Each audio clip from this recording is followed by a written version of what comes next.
Thank you, Lord God. Thank you, Lord God.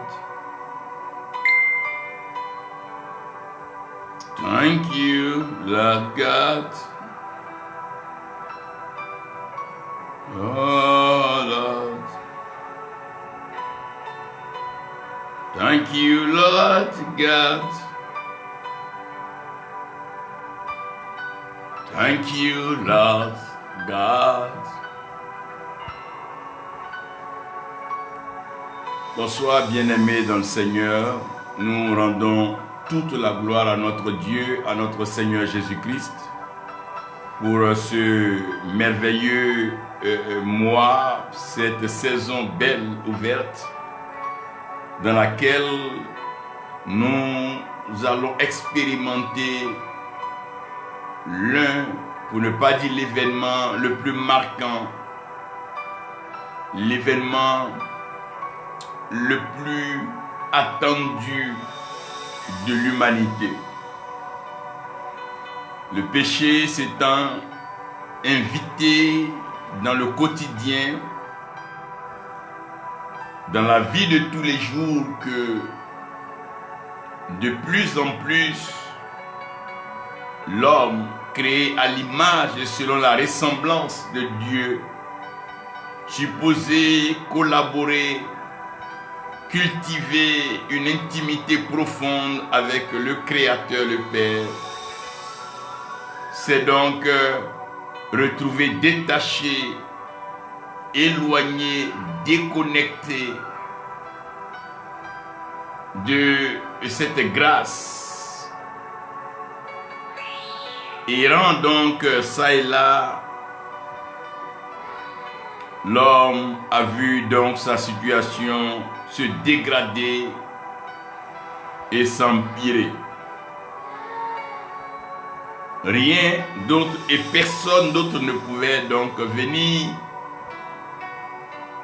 nous soutenir et nous réconcilier avec notre Père et notre Créateur. Après donc plusieurs oracles, le temps est donc arrivé où de l'éternité intervient l'homme Jésus-Christ. Il vient donc sur cette terre pour résoudre une fois pour toutes le problème de la communion, le problème de la relation, en effaçant radicalement le péché de l'humanité, en portant sur lui la faute et le fardeau, le prix de la désobéissance. Il a transporté sur lui la mort et à la croix du calvaire où son sang précieux a coulé. Il a payé tout payé, tout payé. Étant donc enseveli, il est ressuscité d'entre les morts par la puissante main du Dieu créateur, remettant ainsi les pendules à zéro, le compte à zéro. Nous qui étions pécheurs, qui donc étions ténèbres, vivant sous la malédiction, nous voilà bénis, restaurés, renouvelés pour la gloire de notre Dieu. Et ceci est pour tous, pour quiconque croit. L'Éternel l'accomplit pour nous tous. Ceci peut être donc ton choix aujourd'hui. Tu peux décider de croire en Jésus-Christ comme Seigneur et Sauveur, de le laisser être maître et conduire ta vie, et tu verras que ta vie ne pourra plus être la même. Ce soir, par la grâce de Dieu, je crois pour ma part que l'amour que nous avons pour Dieu favorise toujours l'unité.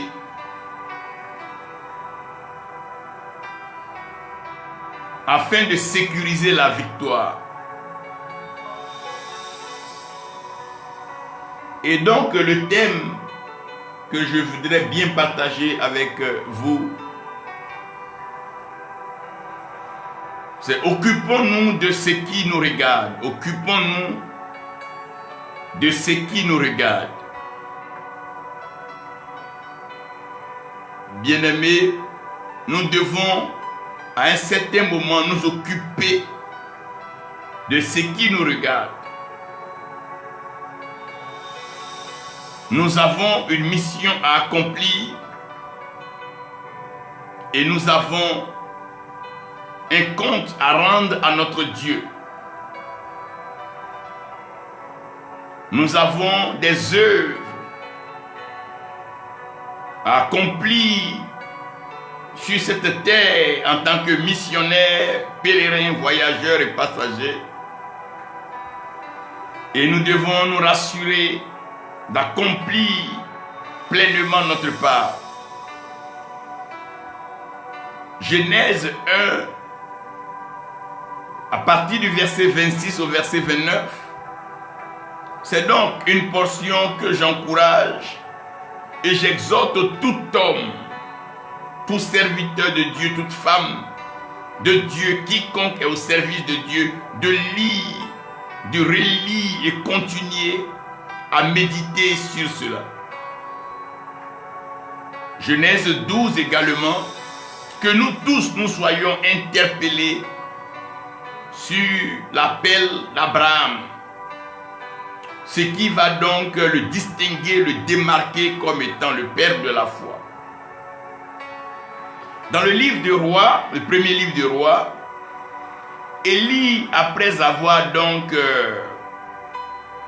démontré aux yeux de tous que l'Éternel était Dieu, en invoquant le feu depuis le ciel, et après cette victoire cuisante, écrasante, où il a démontré que l'Éternel était Dieu, après donc que les prophètes de Baal et d'Astarté soient donc mis à mort,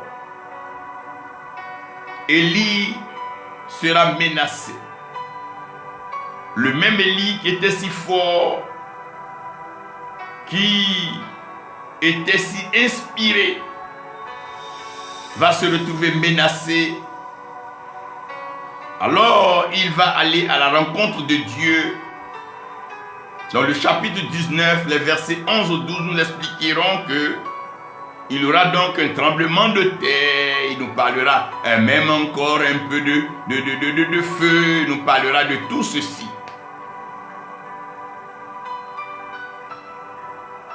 Matthieu 17, verset 15, est donc une pratique. Voici le Seigneur Jésus-Christ qui prend avec lui Pierre, Jean-Jacques, et avec qui il va donc dans un lieu de prière, donc sur la montagne de la Transfiguration. Et à cette montagne-là, quelque chose d'exceptionnel, de glorieux, je dirais du jamais vu, va se produire. Les disciples vont voir apparaître Moïse et Élie, pas un rêve, non. Ils vont les voir apparaître, échanger, discuter avec le Seigneur, partager avec lui, communier. Et après cette descente, le discours de Pierre va donc changer. Le désir de dresser donc des tentes.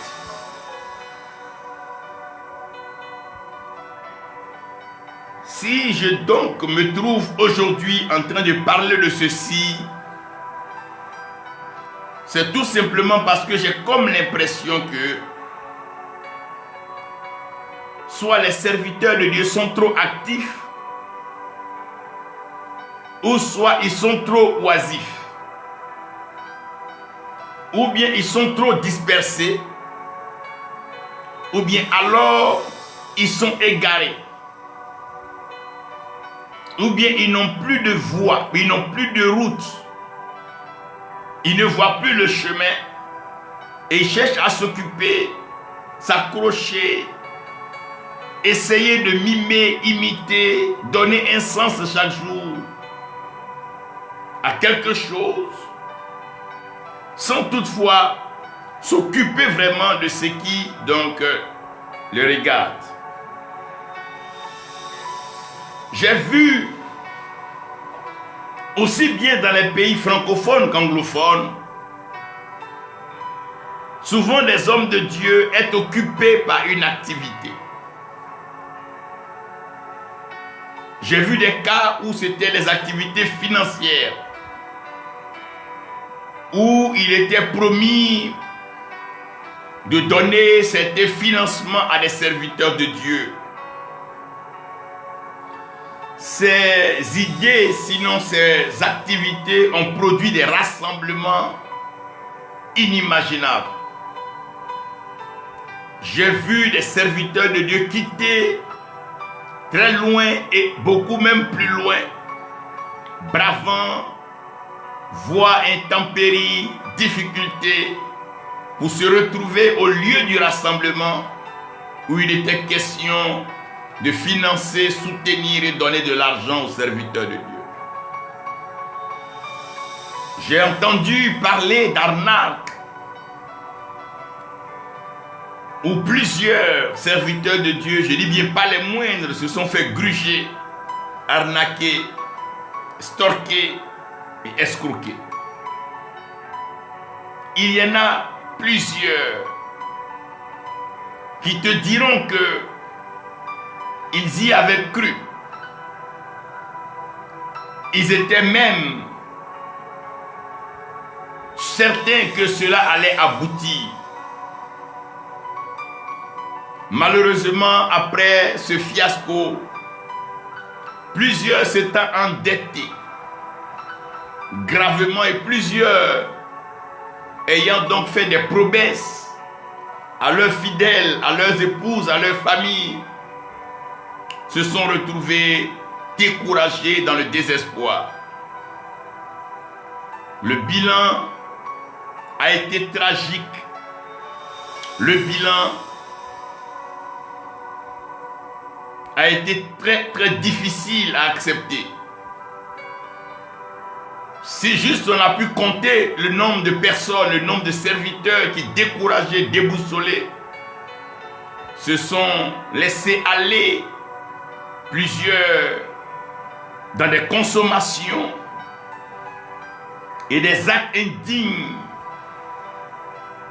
s'éloignant totalement du service de Dieu, du temple de l'église. Bien-aimés, plusieurs en sont morts. Plusieurs sont devenus dépressifs. Plusieurs à cause de la pression, les tensions. Plusieurs sont morts misérables et malheureux. Je vous parle des choses, des événements qui ont existé.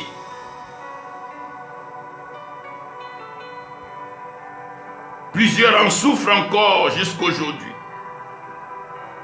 Parce que quand tu as rêvé grand, quand tu as rêvé gros, espérant qu'on allait te donner une certaine somme pour faire l'œuvre et que cela n'arrive pas, il est clair que tous tes plans, tous tes projets deviennent difficiles.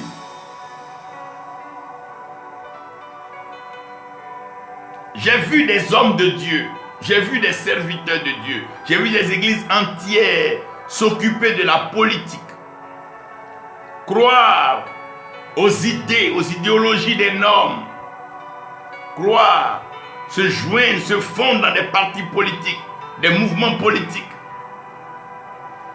qui donc après la perte du pouvoir, ou à un certain moment où les choses se sont compliquées, ces hommes de Dieu n'ont plus pu avoir le temps, la stabilité, la paix, la tranquillité de servir leur Dieu. Car pour plusieurs en exil, plusieurs traqués, plusieurs en train de fuir, laissant ça et la famille, communauté, fraternité pour se retrouver très loin de leur terre. Et chaque jour, essayant de se convaincre par tous les moyens que ceci sera ou ceci se passera. J'ai vu et même j'ai même regardé des serviteurs de Dieu s'adonner à des prophéties démesurées avec des langages d'assurance et des portées hautaines du genre Dieu m'a déjà montré tel match tel va gagner, tel tournoi tel va gagner. Et ils se sont mis donc en train de se faire des jeûnes et des prières pour des activités sportives pour lesquelles des athlètes sont payés pour se préparer.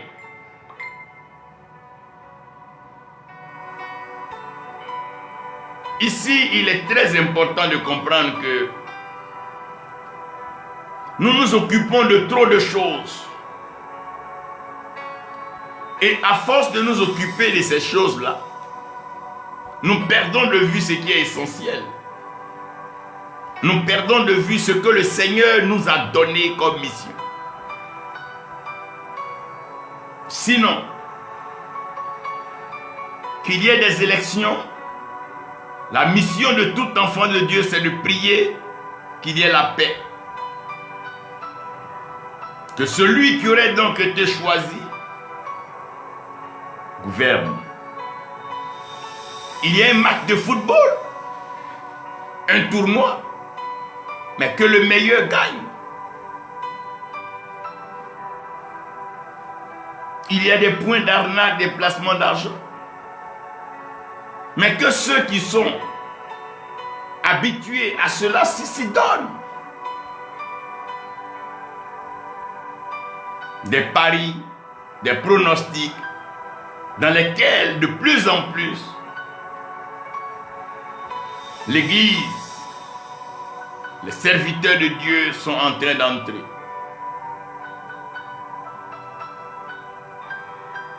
Plusieurs ont décidé même de fondre leur assemblée en des partis politiques, en des mouvements politiques. S'afficher avec certains hommes politiques, donner même leur bord,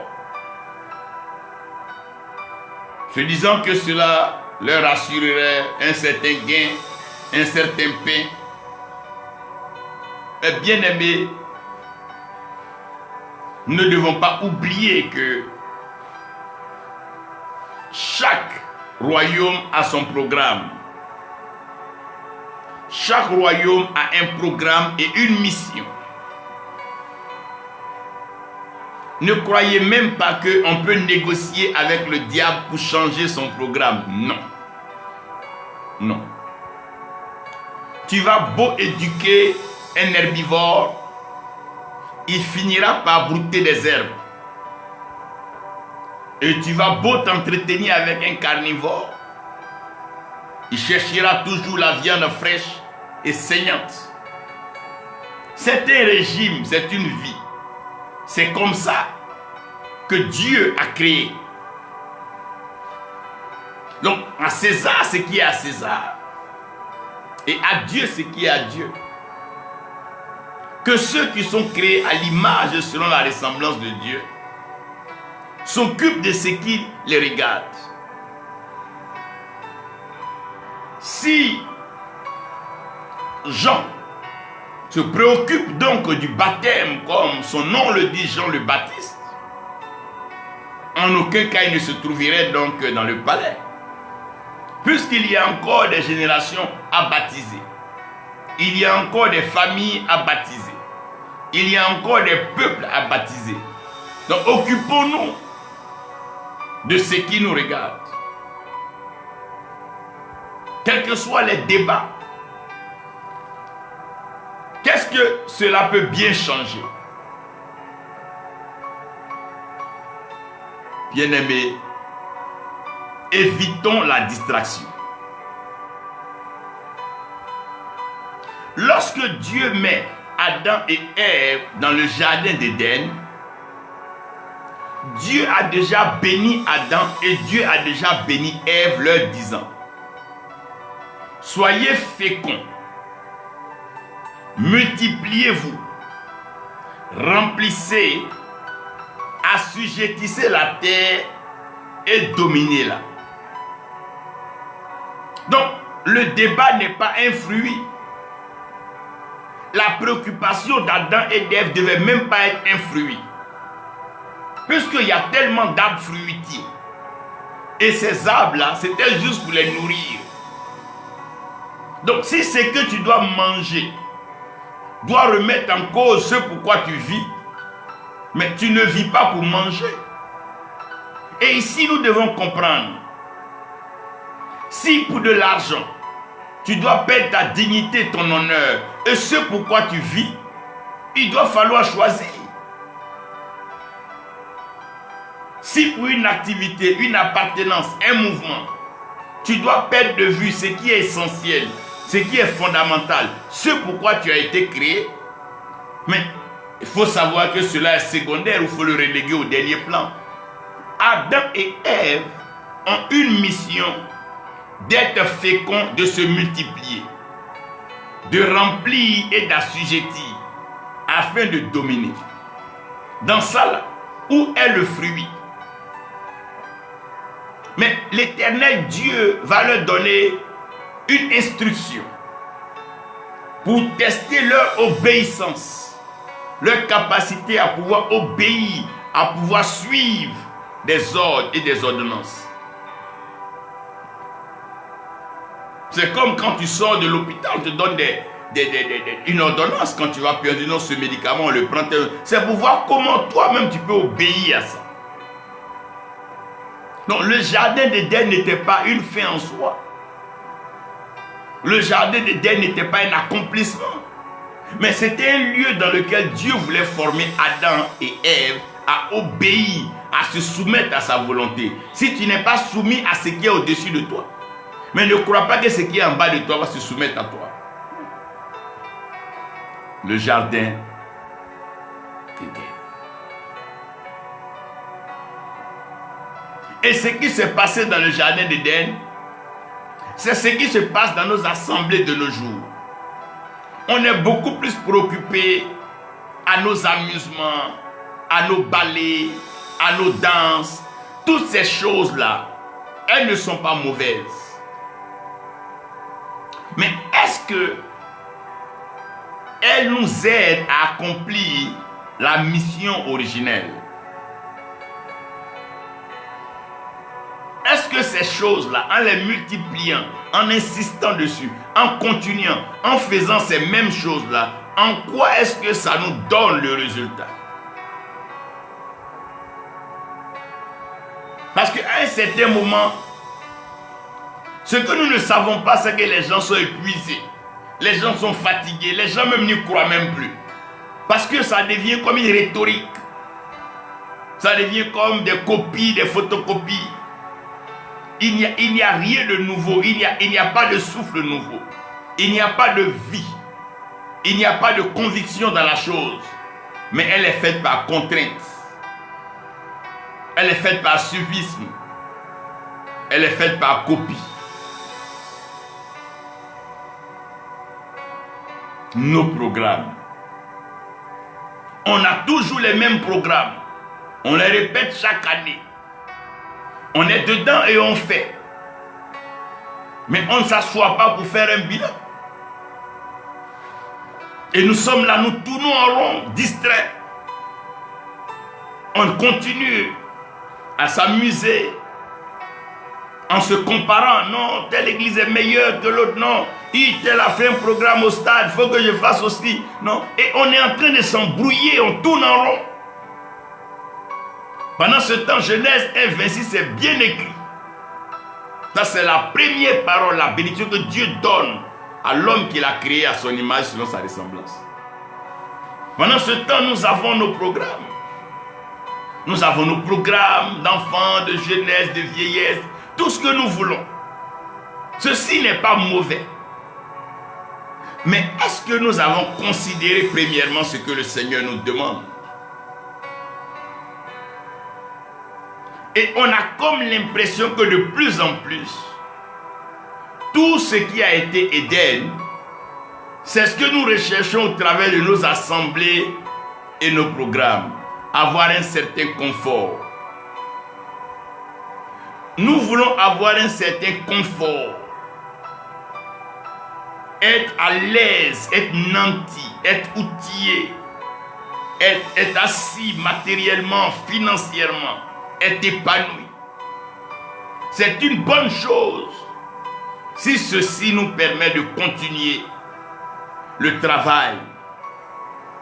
Si ceci nous permet de faire ce pourquoi Dieu nous a appelés. Il faut éviter la distraction. Bien-aimés, évitons la distraction.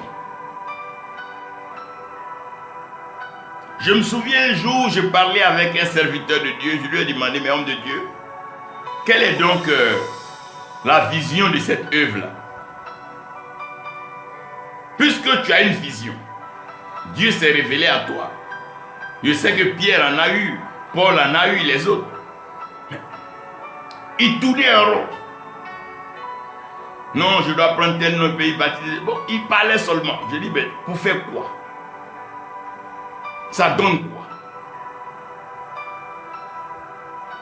Il dit non, à la fin, bon, ça va, bon, voilà. Mais ça produit quoi? Donc, comme Éden, c'est le confort de l'homme. Le confort, le bien-être. Mais cela doit permettre d'accomplir la mission. Parce que quand Dieu les met dans Éden, qu'il les met dans ce confort, c'est pour qu'ils accomplissent la mission. C'est comme un élève, un étudiant. On te met dans une cité confortable avec des amphis et des laboratoires, mais pour que tu puisses étudier. Pour que tu puisses même aller à l'école. Mais tu ne peux pas être dans ce confort-là et puis abandonner ce pourquoi on t'a envoyé là. Non. C'est comme tu vas en polytechnique et au lieu d'aller étudier, tu prends plaisir de te balader dans l'Europe. Non, ça n'a pas de sens. Voilà. C'est comme tu vas à une retraite spirituelle, au lieu d'aller te concentrer pour prier, tu te balades et tu joues avec tout. Bien-aimés, évitons la distraction. Évitons la distraction. Évitons la distraction. Lisez la Bible. Je vous dis, lisez la Bible. Regardez depuis Genèse jusqu'à Apocalypse. Est-ce que les serviteurs de Dieu, montrez-moi un seul qui a fait tout ce que nous sommes en train de nous sacrifier pour faire aujourd'hui. Montrez-moi un seul. Citez-moi un seul. Donnez-moi avec des versets à l'appui. Dites-moi un seul qui a fait ce que nous sommes en train de faire à l'heure où je vous parle. Citez-moi un seul. Quel serviteur de Dieu qui a été préoccupé par ces choses qui nous préoccupent aujourd'hui, pour lesquelles nous ne dormons pas, pour lesquelles d'autres vendent leurs âmes, pour lesquelles d'autres perdent leur dignité, pour lesquelles d'autres sont devenus escrocs, menteurs, voleurs. Pourquoi?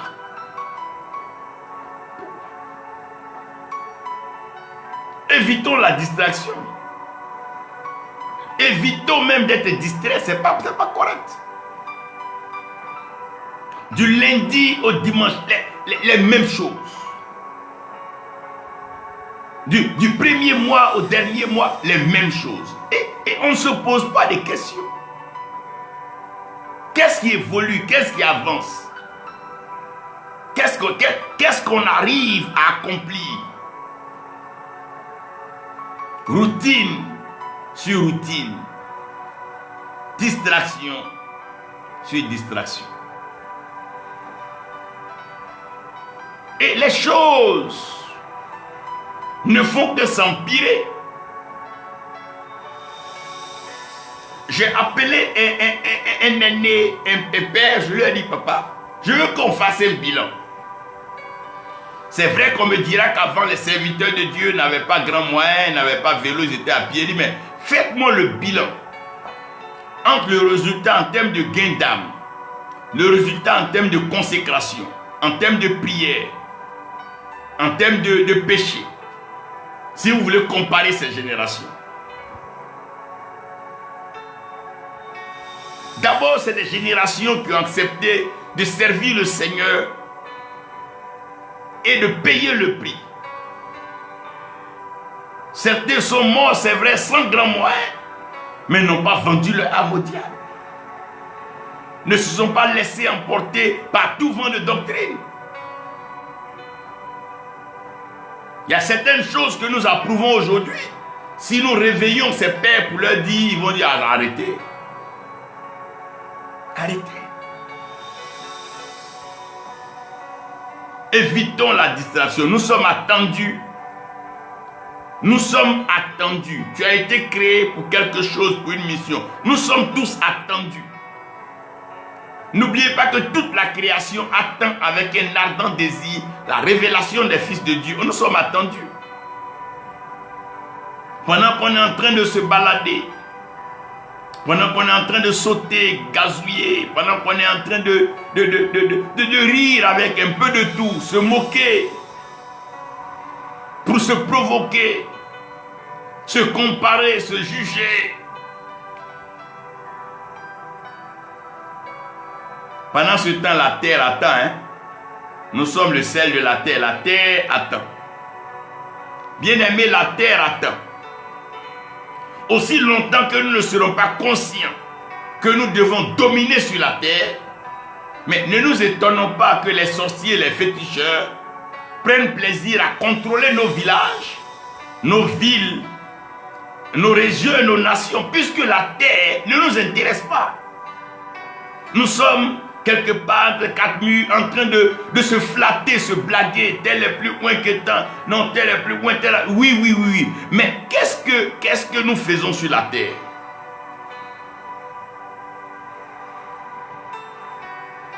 Allez-y, regardez la vie de Jérémie. Allez-y, lisez tous ces prophètes-là. Regardez ce qu'ils font.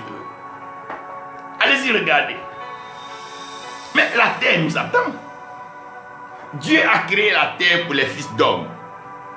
On a encore des terres stériles, des terres désertiques, des terres qui ne produisent rien. Mais à quel moment les enfants de Dieu vont se rendre compte que nous devons donner un goût à la terre? Est-ce que nous sommes prêts à conditionner la terre? Est-ce que tu peux aller dans ton village, dans un village, aller prier, poser des actes pour demander au Seigneur de réduire les pas des sorciers qui bougent sur cette terre, afin que cette terre puisse être pour sa gloire? Quand Moïse va à la rencontre de Dieu, il trouve Moïse sur une terre. Moïse le trouve sur une terre, il dit: Moïse, enlève tes chaussures, parce que la terre sur laquelle tu te tiens est une terre sainte. On ne joue pas ici. Ce n'est pas une terre de blague. Ce n'est pas une terre de souillure. Ce n'est pas une terre de mensonge. Ce n'est pas une terre de vol, c'est une terre d'intégrité, une terre de pureté, une terre de sainteté. Quand Élie a l'occasion de voir Dieu à son trône, mais Élie se rend compte que c'est une sainteté qui ne dit pas son nom. Aujourd'hui, la terre est saturée par des vices contre nature, des comportements désagréables, la désobéissance, le manque de respect des enfants, des plus petits, manque de respect à leurs aînés, des jeunes filles qui injurient leur mère, des jeunes garçons qui sont capables même d'aller sur le lit de leur père avec des vices contre nature, Et la terre est de plus en plus souillée. Le sang des innocents coule. Les larmes des affligés coulent. Et la sueur des travailleurs n'est pas respectée. Et la terre, toute rancunière, attend un moment pour en découdre avec l'homme. La terre est devenue tellement dure que même les cultivateurs, il leur est difficile de pouvoir percer la terre et faire des buts. Tout simplement parce que la terre a été abandonnée, laissée pour compte. Ceux qui devaient donc l'entretenir, la garder, la traiter, ont refusé. Ceux qui devaient aller toucher à la terre, mettre la main dans la terre pour régler les problèmes, ils n'ont pas voulu. Préféré se mettre dans des costumes, sautiller, se faire acclamer avec des noms daddy, papi et tout, et ça fête. Pendant ce temps, la terre attend, hein, la terre attend. La création attend avec un ardent désir. C'est-à-dire que le désir même de la création est manifeste. La terre elle-même, elle attend. Pendant que les gens célébraient à Jérusalem, ça fêtait. Mais le fou de Gadara, le fou attendait, la terre de Gadara attendait. Mais nous sommes distraits. Nous sommes endormis dans des programmes, des jeux humains. Pendant que les vraies réalités, la vérité elle-même, nous avons peur de la confronter. au lieu de culter, d'insulter, critiquer les sorciers, mais va les trouver au village. Va leur dire que la terre est la création de Dieu. Et que tu as reçu tout pouvoir. De la réclamer pour que les œuvres de Dieu continuent. On parle d'un certain mentor, un certain père au Nigeria. Mais ce n'est pas en faisant la fanfaronnade qu'il s'est imposé. Il a entendu par les airs, les radios que les sorciers voulaient venir prendre sa région pour en faire un siège. Il dit, là où il est là, ils veulent faire un siège ici. Mais ils n'ont qu'à aller chercher le siège ailleurs, en tout cas c'est pas là. Il est parti sur la radio pour dire que non, lui-même il avait l'intention de faire de ce lieu-là un siège pour Dieu. Ils n'ont qu'à aller tourner. Voilà comment des hommes de Dieu ont marqué des générations, ont marqué des peuples, ont marqué des continents. Voilà comment des hommes de Dieu ont marqué. La terre souffre de toutes sortes de maladies. C'est ici là qu'on nous attend. C'est ici qu'on attend les hommes de Dieu. Quand il y a des pandémies, des épidémies, des crises que le monde ne peut pas résoudre, c'est là qu'on attend. Quand la famine allait devenir terrible jusqu'à ce que la sécheresse permette qu'il n'y ait plus à manger, c'est là qu'on attend Joseph. C'est c'est Joseph, c'est ici on l'attend. Ce n'est pas avec la femme de Potiphar, ce n'est pas en racontant ses frères, il a fait des rêves, non. Ça c'est trop d'orgueil. Là où on attend Joseph, c'est quand la sécheresse doit arriver et que la famine serait grande, il n'aurait plus à manger. Joseph, c'est ici là. Dieu t'a appelé, oui, tu as reçu un manteau multicolore, d'accord. Qu'est-ce qu'on fait ici? Comment la terre fait? Voilà. Tant qu'on ne résout pas les vrais problèmes, tant qu'on n'est pas préoccupé par ce pourquoi Dieu nous a créés, mais on sera toujours en train d'entrer dans des discussions qui n'ont pas de sens. Je disais toujours à certains pasteurs, moi je ne trouve pas utile certaines choses que nous faisons. C'est d'abord ce n'est même pas dans le plan de Dieu. Tu vas fouiller dans la Bible, ça n'existe pas. Ça n'existe pas. C'est des mises en forme des hommes pour s'occuper. Pendant ce temps, la terre attend. Il y a la terre des villages, il y a des terres qui ne produisent plus. Il y a des terres dans lesquelles les gens font des champs, ça ne produit pas. Il y a des terres dans lesquelles les gens vont exploiter, ça ne produit pas. Mais comment faire? Comment guérir ces terres?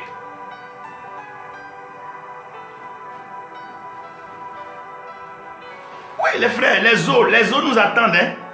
L'eau nous attend. Regarde, ils sont allés trouver Élisée. On lui a même pas dit Élisée a culte aujourd'hui. Élisée, tu es invité pour prêcher. Élisée, c'est toi aujourd'hui qui dois... Non, ils sont allés dire à Élisée, Élisée, les eaux sont amères, les eaux donnent la mort. Quiconque boit de cette eau meurt. C'est ça, c'est là qu'on nous attend. C'est là qu'on nous attend. Les eaux, l'eau, ça donne la mort. L'eau qui est supposée contribuer à la vie, l'eau là est en train de faire mourir. Élisée dit, apportez-moi un plateau neuf avec du sel. Il est parti à la source, il a assaini les eaux. Ça, c'est une mission noble. C'est dominer sur les eaux. Amener les eaux à comprendre qu'il y a des hommes de Dieu capables de résoudre les problèmes liés à l'eau. Quand on voit une sœur qui a dépéri, son sang a été touché, comment est-ce qu'un prophète arrive à régler ce problème? Voilà le problème. La femme qui perdait le sang n'avait pas besoin d'aller à un culte. Non, elle n'a pas besoin de ça. Elle ne cherche même pas à aller se mettre dans un lieu, on est critiqué. On n'a pas besoin de ça. C'est comment est-ce qu'on peut résoudre les problèmes? Voilà. L'eau attend. Hein? L'eau attend. Les marigots, les rivières, l'eau du village, ça attend. Hein? Pendant ce temps, ça continue de prendre les gens. Des gens vont à la plage, ils ne reviennent plus. Ou bien ils reviennent une autre personne. Qu'est-ce qu'il faut faire en ce moment-là? Qu'est-ce qu'on fait? On est trop occupé. On a trop de défis. On a trop de choses sérieuses pour s'occuper de tout, frère. L'eau attend. Les fils des prophètes viennent dire à Élisée, la tête de l'âge là est tombée dans l'eau. Ils n'ont pas dit Élisée, viens prêcher, Élisée, viens faire. Non. Il y a un problème ponctuel. La tête de hache là on a emprunté, c'est tombé dans l'eau. Si on ne retrouve pas ça, on a problème. Et Élisée dit, où est-ce que la tête de l'âge est tombée? Voilà, c'est ça même, c'est ça. Ce n'est pas des noms, il est venu. Non, non, non, arrêtons ce jeu. Laissons la religion aux religieux. Laissons ça à ceux qui doivent faire ça. Mais ceux qui veulent comprendre les choses essentielles du royaume doivent se lever au-dessus de la mêlée. Tu comprends? Comprenons qu'on doit se lever au-dessus de la mêlée. Parce que ceux qui sont appelés de Dieu, qui ont une mission, doivent comprendre. Bien-aimés, pendant ce temps, les vents attendent. Les vents soufflent dans le sens contraire. Il y a des tempêtes sur des nations. Il y a des tempêtes dans des pays. Il y a des crises. Comment est-ce qu'on arrive à orienter les vents pour que la tempête se calme? Des tempêtes de guerre, des tempêtes de terreur, des tempêtes de crise. Comment est-ce que on arrive à prier, à agir pour orienter les vents de telle sorte que ce qui était défavorable devienne favorable?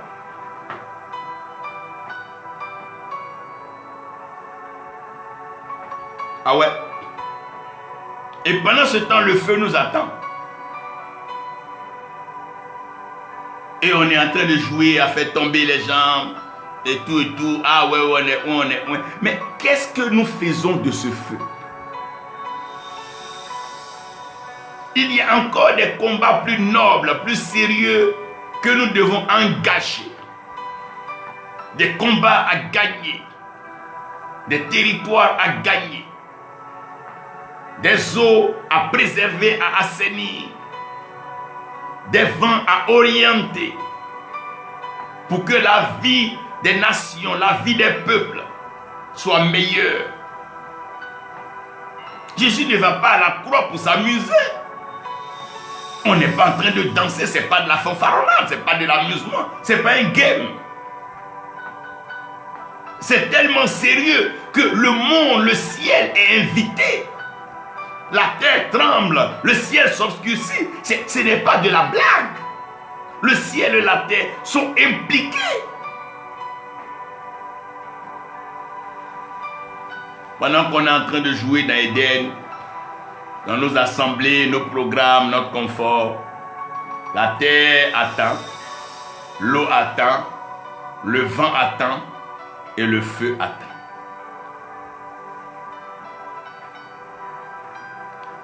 Bien-aimé, sachez une chose, le monde ne changera pas. Non, non, non, non. Le monde que vous voyez là, il ne changera pas. Non. Souvenez-vous que au temps de Noé, Dieu avait effacé les habitants avec le déluge. C'est après tout ça là, il y a eu encore Sodome et Gomorrhe. C'est après tout ça, il y a eu encore des peuples encore plus terribles. Donc, ce qui est né du diable est né du diable. Non. Si Satan n'est pas resté Lucifer, qu'il a décidé de devenir Satan, c'est un choix. Quelqu'un qui a choisi d'être méchant, d'être mauvais, de diviser les amitiés, de gâcher les couples. Il y a des gens qui ont choisi ça comme vie. C'est leur vie. Ils ne peuvent pas changer. Il y a des gens qui ont choisi d'être infidèles, frivoles. C'est leur vie, ils ne peuvent pas changer. Tu vas beau leur parler des maladies, tu vas beau leur parler de... Ça ne changera rien. Il est très facile pour quelqu'un de bon de basculer dans le mauvais. Mais quelqu'un de mauvais, si ce n'est pas la grâce de Dieu, la transformation, ne peut plus devenir bon. Et malheureusement, les mauvaises compagnies finissent par corrompre les bonnes mœurs. Lucifer est devenu Satan rapidement. Mais depuis là, il n'est plus devenu Lucifer. Pourquoi? Parce que les gens se plaisent dans le mal.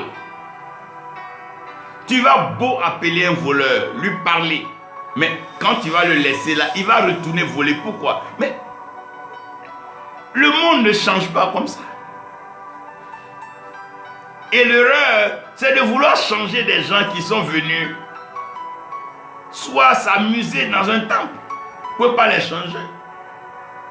Vous ne pouvez pas les changer. Frère, si Satan lui-même n'est pas resté Lucifer, ce n'est pas les démons que vous allez changer.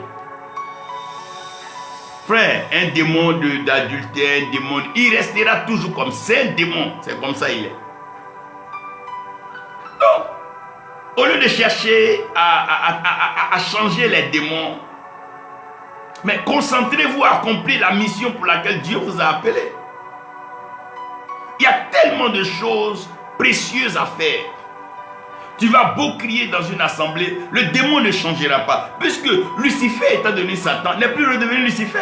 Les gens préfèrent devenir méchants, aller de mal en pire. Et c'est un peu comme ça. Même les lieux, soi-disant lieux de prière, la cruauté, la méchanceté, l'ingratitude, la jalousie, la sorcellerie est impensable.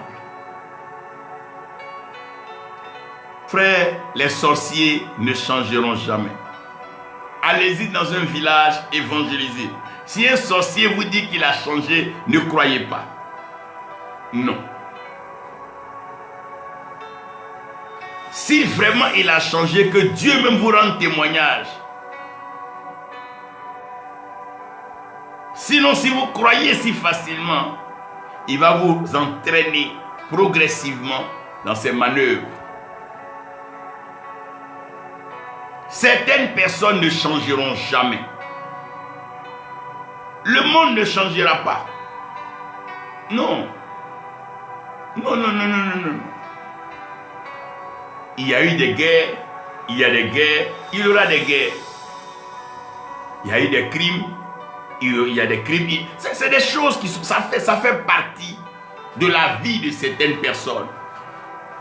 Le malin, le diable, ce qu'il est venu faire dans Jean 10, ne changera pas. Donc, tu vas passer ta journée à essayer d'expliquer le bien fondé de l'amitié à un sorcier. Quand il finira, il ira te trahir. C'est ça, c'est sa vie. Il y a des gens comme ça, c'est leur travail. Comment passer derrière les amis, mettre des sales idées, gâcher. C'est leur vie, tu ne peux pas enlever ça. Quel message Jésus n'a pas enseigné? Quelle valeur Jésus n'a pas prôné? Judas lui-même était assis. Il participait pleinement au temps d'échange et d'édification. Mais qu'est-ce qui a empêché? Est-ce que cela a empêché Judas de laisser le diable rentrer en lui? Et le diable ne change pas. Quand il possède quelqu'un, c'est pour les mêmes buts. Il ne change pas. Voilà pourquoi à un moment on doit laisser de côté ces amusements et nous occuper réellement de ce qui nous regarde. Un enfant de Dieu, nous devons nous occuper aujourd'hui de ce qui nous regarde. Premièrement, les terres. Nous devons arriver à établir les vies. Toute personne qui a été faite tirer de la poussière de la terre par la grâce de Dieu peut devenir non seulement le sable comme fils d'Abraham, une pierre pour bâtir la maison du Seigneur et une montagne, c'est-à-dire une personne élevée pour la gloire de Dieu. Comment est-ce que nous traitons cela? Voilà nos préoccupations maintenant. Ce n'est pas aller acclamer, sauter, danser, ça on en fera et tous les jours. Mais qu'est-ce qui change? Qu'est-ce qui évolue? Qu'est-ce qui est modifié? Voilà. Nous devons nous occuper de ce qui nous regarde en tant que serviteurs de Dieu. Regardez, lisez la Bible. Allez-y me prendre, je vous ai dit depuis la Genèse jusqu'à l'Apocalypse. Montrez-moi où il y avait culte, Élie était là, Élisée. Non, non, ils étaient en train de résoudre des problèmes ponctuels. J'ai dit des problèmes ponctuels. Élie arrive, il commence à placer des pierres et il commence à verser de l'eau, il restaure l'autel. Ils étaient toujours en train de traiter des problèmes fondamentaux. Le ciel n'a pas de problème. Au ciel, là, il n'y a pas de malade là-bas. Au ciel, là, il n'y a pas de mort. Au ciel, il n'y a pas d'hôpitaux. Il n'y a pas d'asile de fous. Il n'y a pas de morgue là-bas. Il n'y a pas de cimetière. Non. Mais sur la terre, il y a tellement de problèmes. Il y a tellement de cas qu'on devait se retirer pour aller résoudre les problèmes. On a avec nous tellement de malades mentaux, des gens qui souffrent, des gens qui sont dépressifs. Comment on arrive à résoudre ces problèmes? Comment on arrive à freiner l'effet des terres de leur village, leur campement sur leur vie? Comment on arrive à leur donner le meilleur pour être épanoui, pour avancer? Voilà les préoccupations des serviteurs de Dieu. Allez-y, regardez les chercheurs. Ils sont tous les jours en train de chercher comment arriver à phagocyter tel virus, comment arriver à contrer tel mal. Ils sont préoccupés à résoudre des problèmes liés à l'humanité. Bien sûr, en termes de santé. Pendant ce temps, on était en train d'être distrait. On finit, on chante, on danse, on finit, puis on s'en va à la maison. Mais qu'est-ce qu'on a résolu comme problème? Et on est distrait partout. Non, il y a un match de football aujourd'hui. Mais comment est-ce que... Je vois mal Jésus aujourd'hui en train de pronostiquer, sinon qui va être élu. Mais il y a trop de choses à faire. Le monde a son agenda. Le monde a son programme. Le monde veut attirer les uns dans son agenda et son programme avec des appâts assez particuliers comme l'orgueil, le sexe et l'argent. Pendant ce temps, les vrais problèmes sont mis de côté. Il y a des villages dans lesquels les eaux ne produisent même pas.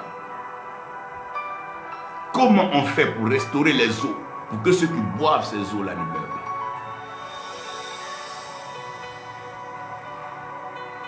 L'établissement, c'est ça, dominer sur la terre. Tu ne peux pas naître d'une terre et cette terre-là va te refuser.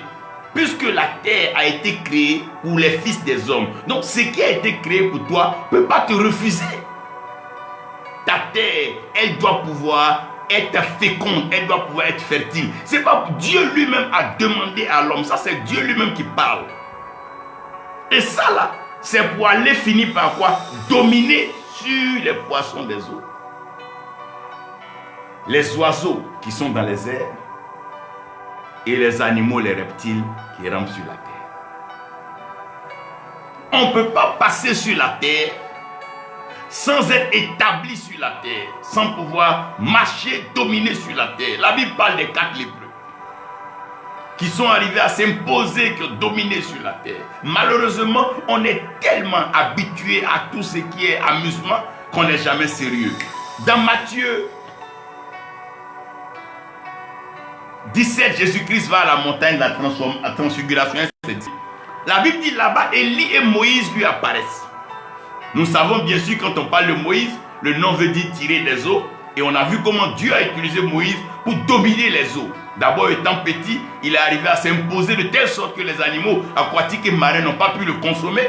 Mais c'est par les eaux qu'il arrive donc chez Pharaon, où il est mis dans les honneurs et tout il va partir. Et le même Moïse va revenir et ses ennemis vont mourir dans l'eau. Le même Moïse va être utilisé pour sortir l'eau des rochers dans les temps difficiles dans le désert. Moïse a démontré que par la grâce de Dieu, un homme pouvait dominer sur les eaux. Élie, il est connu comme étant le prophète du feu qui vient donc, qui apparaît et le feu commence déjà à se manifester. Élie a tellement agi qu'il a démontré que Dieu était Dieu par le feu. De tout ce qu'Élie faisait, Élie disait, si l'Éternel est Dieu, que le feu descende. Et Élie est arrivé à prouver cela et nous en sommes tous convaincus. Élie et Moïse donc représentent ici l'eau et le feu. Et Jésus disait que Jean baptise d'eau, bientôt vous serez baptisés d'esprit et de feu, parlant de lui-même. Donc l'eau et le feu vont intervenir permanemment dans la vie de tout être humain sur la terre. Ils descendent et un homme vient vers Jésus pour lui dire, Maître, aide-moi, je suis troublé parce que mon fils est lunatique. Ce fils-là, il se jette dans l'eau et il se jette dans le feu. Comment vous pouvez comprendre qu'un enfant qui se jette dans l'eau et dans le feu, il ne meurt pas? Comment expliquer ça? Alors que sur la montagne de la transfiguration, il venait de voir Élie et Moïse. Mais comment appliquer ça sur la terre afin que cet enfant-là soit délivré ou que cet enfant puisse comprendre ce baptême d'eau et de feu? Les disciples n'en étaient pas capables.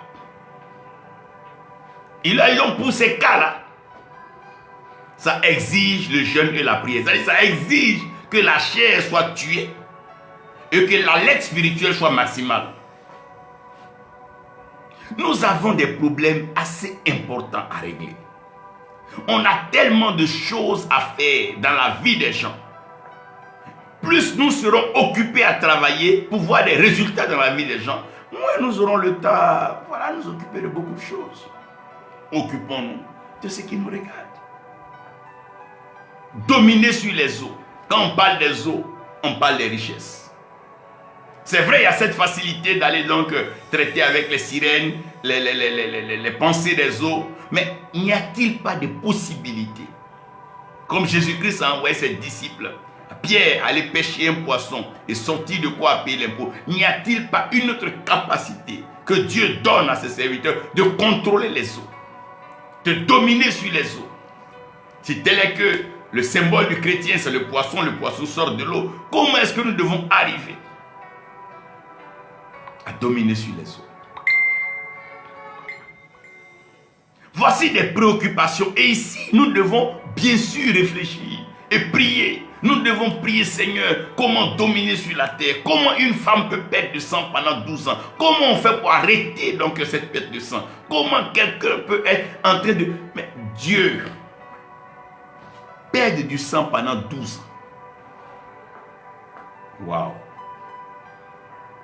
Les eaux sont là. Les eaux sont souillées. Les eaux sont gâchées. Les eaux sont perdues. L'eau, c'est pour les richesses. C'est une richesse d'avoir de l'eau dans son village, d'avoir de l'eau dans sa ville, d'avoir de l'eau dans sa région. Mais au lieu que ces eaux-là servent au bonheur d'un peuple, malheureusement, le diable, les démons se sont alliés pour pouvoir enchaîner, détruire les générations, les destinées dans ces eaux.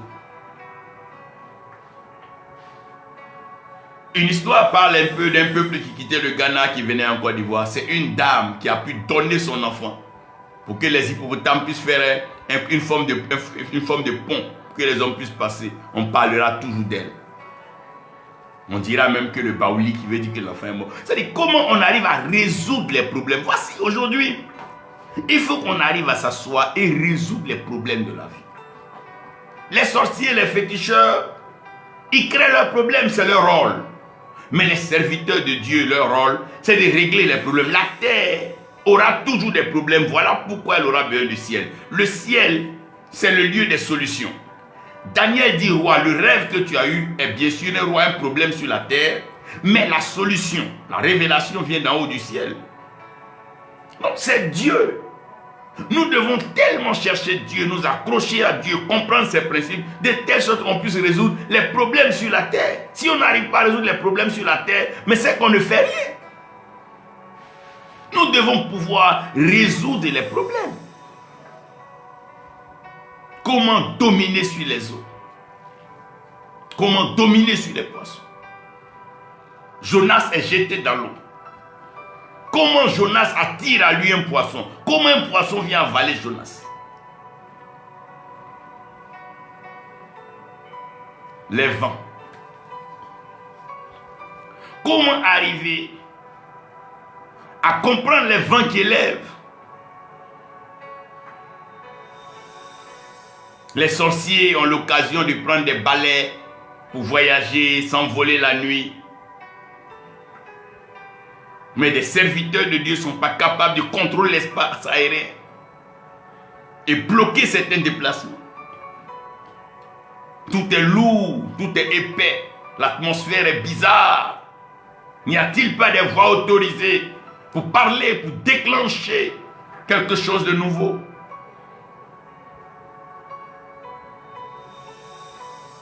Nous devons contrôler le feu. Quand l'homme dort, tous ses organes sont pratiquement endormis, sauf le cœur qui continue de battre. Maintenir la température, une certaine chaleur. Quel est notre caractère? Comment notre cœur est?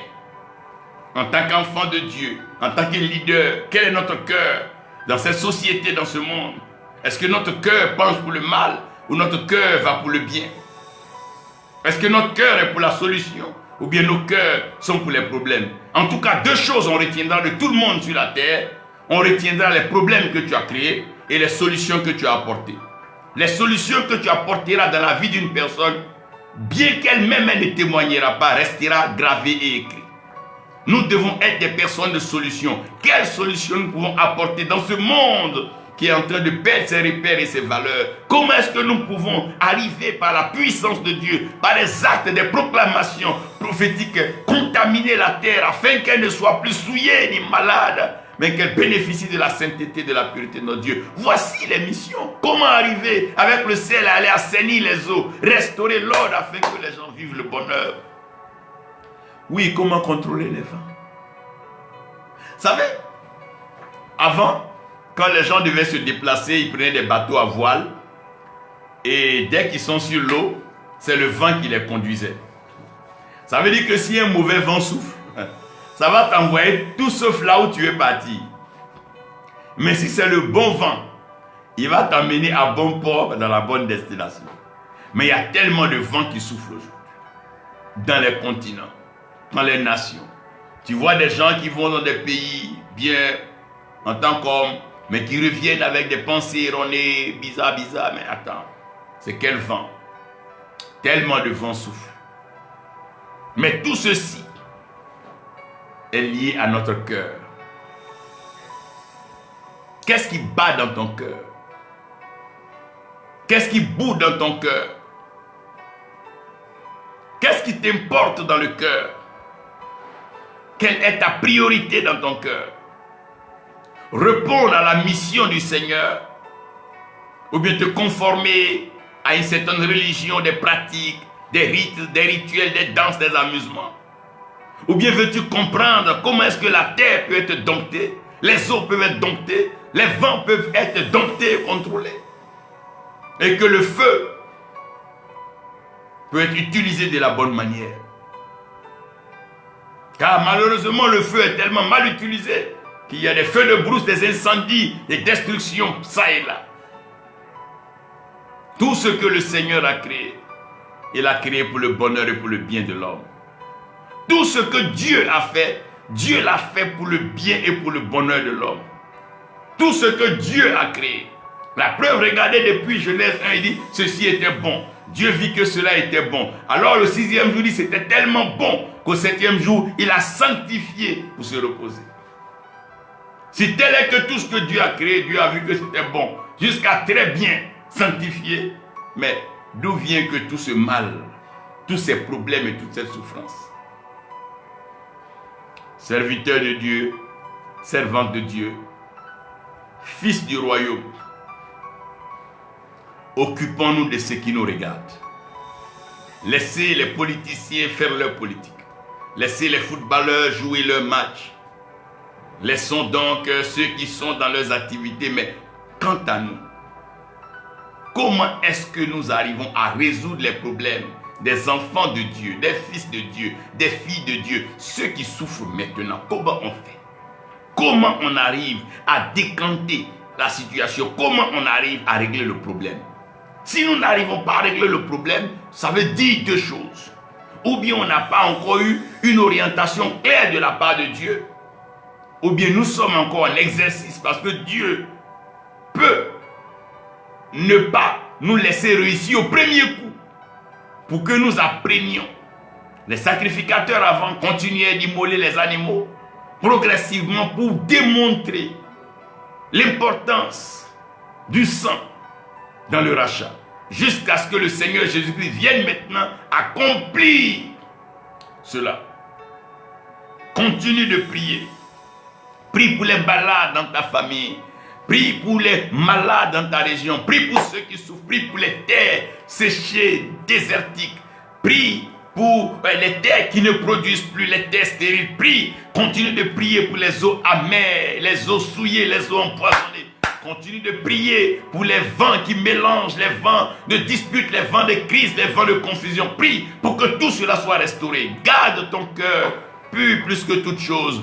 Garde le Christ en toi et continue de croire que les solutions existent. Il n'y a pas de problème sur cette terre qu'il n'y a pas de solution. Ce n'est pas possible. Même la mort a été vaincue par la résurrection. Pendant que la mort était vue comme étant le plafond, le problème que personne ne pouvait résoudre, mais le Seigneur a vaincu la mort.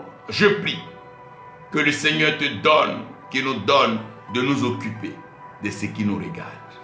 serviteur de Dieu, laisse les gens faire ce qu'ils ont à faire. Quant à toi, la terre, l'eau, le vent, le feu, les vies, les destinées,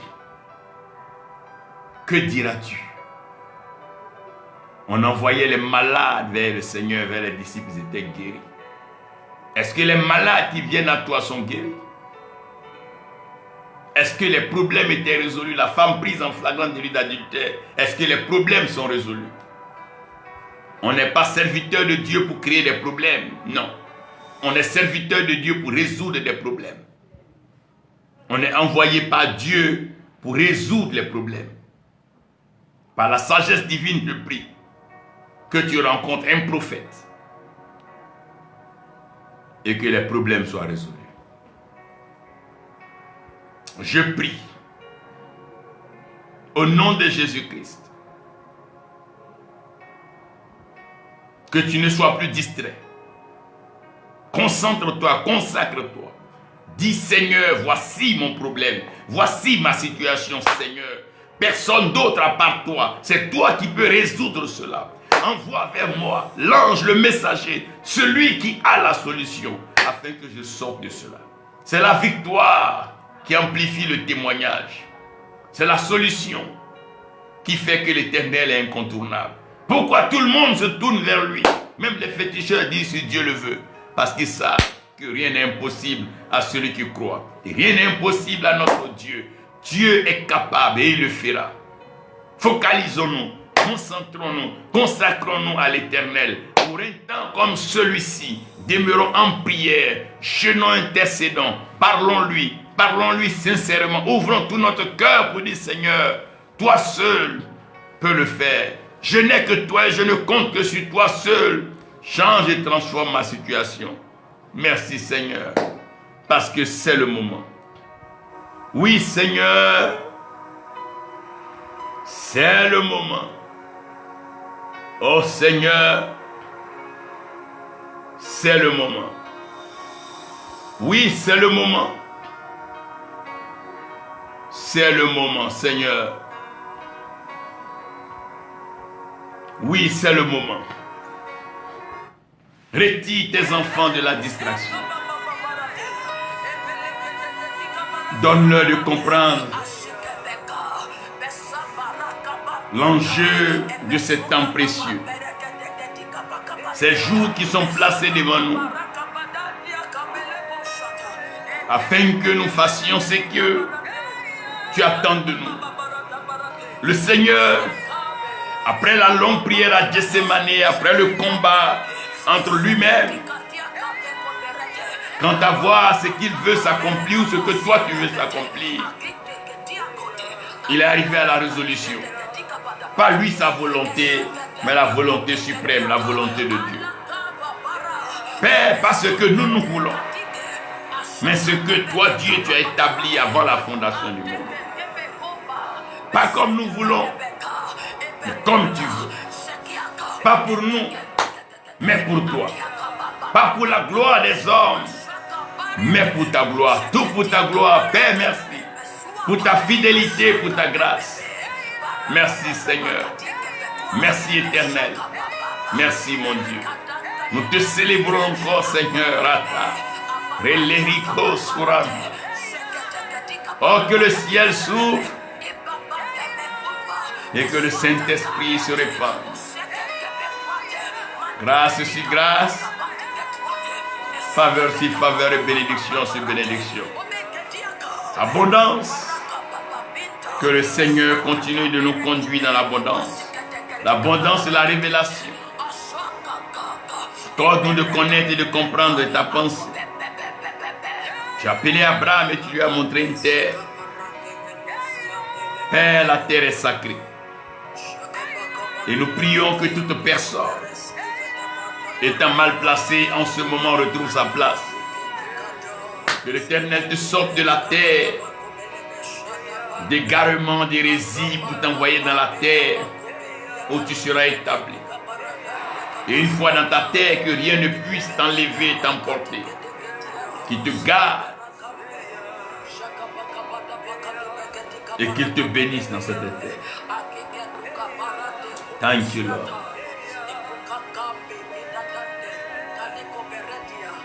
Je crois en la transformation. Aucune situation ne reste éternelle. Oh, ce qui t'arrive changera. Il y aura une transformation. Ce malheur passera. Cette maladie sera vaincue. Ce mal sera terrassé. L'œuvre du malin ne pourra plus continuer parce que la main de l'Esprit, la main du Seigneur est sur toi. Maintenant même, de là où tu es, au son de ma voix, l'Esprit de Dieu est sur toi. Père, merci pour ta fidélité, pour ta grâce. Nous croyons encore que tu es à l'œuvre. Tu es le Dieu qui guérit. Tu es le Dieu qui délivre. Tu es le Dieu qui restaure. Oh, Chatala, Kilo Rosondo Shibra. Que le vent de l'élévation souffle. Que ce vent te transporte. Oh God, we thank you. Bless your holy name and we celebrate your most high God. We thank you once again. Holy Lord, Holy Savior, Holy Messiah. Thank you, Jesus. Que le Seigneur nous donne la bonne compréhension par son esprit. Occupons-nous de ce qui nous regarde. Nous avons beaucoup à faire. Nous avons beaucoup à faire. Beaucoup à faire. Nous avons beaucoup à faire.